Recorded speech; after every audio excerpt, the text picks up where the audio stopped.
युग बीते पर सत्य न बीता, सब हारा पर सत्य न हारा। यदि आपने अभी तक अंतिम अध्याय नहीं देखा है तो कृपया करके अंतिम अध्याय देखें। उस एक की खोज करो और उस एक की खोज के लिए साधन तक की जरूरत नहीं है। अष्टावक्र कहते हैं सिर्फ सजगता, सिर्फ साक्षी भाव। जीवन में तुम्हें बहुत बार लगता भी है कि यह व्यर्थ दौड़ धूप है, तुम्हें भी लगता है, लेकिन रुकें कैसे? ऐसा नहीं है कि तुम्हें नहीं लगता कि यह व्यर्थ की दौड़ धूप है, तुम्हें भी लगता है, लेकिन रुकें कैसे? फिर दौड़ धूप का अभ्यास इतना प्राचीन है, रुकना भूल ही गए। पैरों की आदत दौड़ने की हो गई है, मन की आदत दौड़ने की हो गई है। अभ्यास ऐसा हो गया है कि बैठ नहीं सकती, बैठने का अभ्यास हो गया है। हाँ, गई थी शिकायत लंबों पर, मगर किससे कहते हो क्या? कहना बेकार था, चल पड़े दर्द पीकर तो चलते रहो। हार कर बैठे जाने से इनकार था। और फिर लोग सोचते हैं कि ऐसे बैठ गए तो हार जाएंगे, तो लोग समझेंगे हार गए। बैठ गए तो लोग समझेंगे अरे पलायनवादी भगोड़े बैठ गए। तो भी भीड़ जा रही है हजारों की, वह निंदा से देखेगी तो लोग चलते रहते हैं। शिकायत बहुत बार आ जाती है मन में कि यह सब व्यर्थ मालूम होता है, लेकिन किससे कहो, कौन समझेगा? यहाँ सभी तुम्हारे जैसे हैं, कोई किसी से कहता नहीं। अपने अपने घाव छिपाए लोग चलते रहते हैं। आ गई थी शिकायत लम्बों पे, मगर किससे कहते तो क्या कहना बेकार था।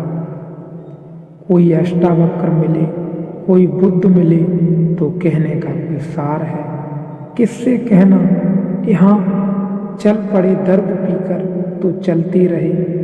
दर्द पीकर लोग चलते रहते हैं। हार कर बैठ जाने से इनकार था, और यह इनकार की धारणा हो जाती है कि हार कर बैठने का मतलब तो गए, डूब गए, मर गए। चलते रहो, कुछ न कुछ करते रहो, कुछ न कुछ पाने की चेष्टा में लगे रहो, नहीं तो खो जाओगे।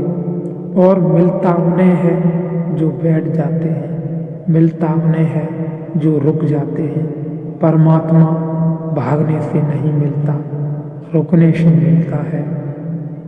इसलिए अष्टावक्र कहते हैं परम विश्राम में मिलता है। कभी थोड़ा बैठो, कभी घड़ी भर खोज कर सिर्फ बैठो, कुछ मत करो। जैन फकीरों में एक प्रक्रिया है जहाजैन। जहाजैन का मतलब होता है बस बैठो और कुछ मत करो। बड़ी गहरी ध्यान की प्रक्रिया है। प्रक्रिया कहनी ठीक ही नहीं, क्योंकि प्रक्रिया तो कुछ भी नहीं। बैठो, कुछ भी कर न करो। जैसे अष्टावक्र जो कह रहे हैं वही जैन कह रहा है। बैठ जाओ, कुछ देर सिर्फ बैठो विश्राम में, कुछ देर सब ऊहा पोह छोड़ दो, कुछ देर सब महत्वाकांक्षा छोड़ो, मन की दौड़ दो, आपाधापी छोड़ो। थोड़ी देर सिर्फ बैठे रहो, डूबे रहो अपने में। धीरे धीरे तुम्हारे भीतर एक प्रकाश फैलना शुरू होगा। शुरू में शायद न दिखाई पड़े, ऐसे ही जैसे तुम भरी दोपहरी में घर लौटते हो तो घर के भीतर अंधेरा मालूम होता है। आंखें धूप की आदी हो गई हैं, थोड़ी देर बैठे हो आंखें राजी हो जाती हैं तो फिर प्रकाश मालूम होने लगता है। धीरे धीरे कमरे में प्रकाश हो जाता है।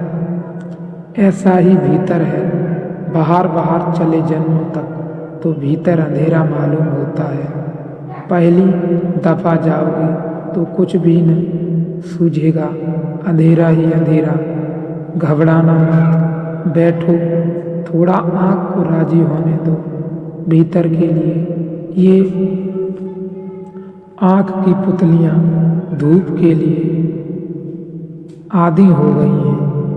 तुमने ख्याल किया धूप में जब तुम जाते हो तो आँख की पुतलियाँ छोटी हो जाती हैं। धूप के बाद एकदम आईने में देखना तो तुम्हें पुतली बहुत छोटी मालूम पड़ेगी, क्योंकि उतनी धूप को भीतर नहीं ले जाया जा सकता, वह ज़रूरत से ज़्यादा है।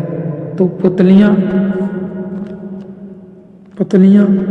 बड़ी से सिकुड़ जाती हैं। वह ऑटोमेटिक है, स्वचालित सिकुड़न है। फिर जब तुम अंधेरे में आते हो तो पुतली का फैलना पड़ता है, पुतली बड़ी हो जाती है। अंधेरे में थोड़ी देर बैठने के बाद फिर आईने में देखना तो पाओगे कि पुतली बड़ी हो गई। और जिस बाहर की आँख का ढंग है वही भीतर की आँख का ढंग है, वही भीतर की तीसरी आँख का भी ढंग है। बाहर देखने के लिए पुतली छोटी चाहिए, भीतर देखने के लिए पुतली बड़ी चाहिए। तो अभ्यास हो गया है पुराना। उस अभ्यास को मिटाने के लिए कुछ नया अभ्यास नहीं करना है, बस बैठे रहो। लोग पूछते हैं बैठकर क्या करें? चलो कुछ राम नाम दे दो, मंत्र दे दो, उसी को दोहराते रहेंगे। मगर कुछ दे दो, कुछ करने को लोग कहते हैं आलम्बन चाहिए, सहारा चाहिए। लेकिन जहन और अष्टावक्र कह रहे हैं कि कुछ क्षण भर को बैठो, क्षण भर को बैठो, लेकिन बैठो। परमात्मा भागने से नहीं मिलता। बैठो कुछ समय शांति से, अपने आप में बैठो, अपने आप में डूबो, चाहे क्षण भर के लिए डूबो। बैठने से इतना ही अर्थ है, चाहे लेटो, चाहे बैठो, चाहे खड़े रहो,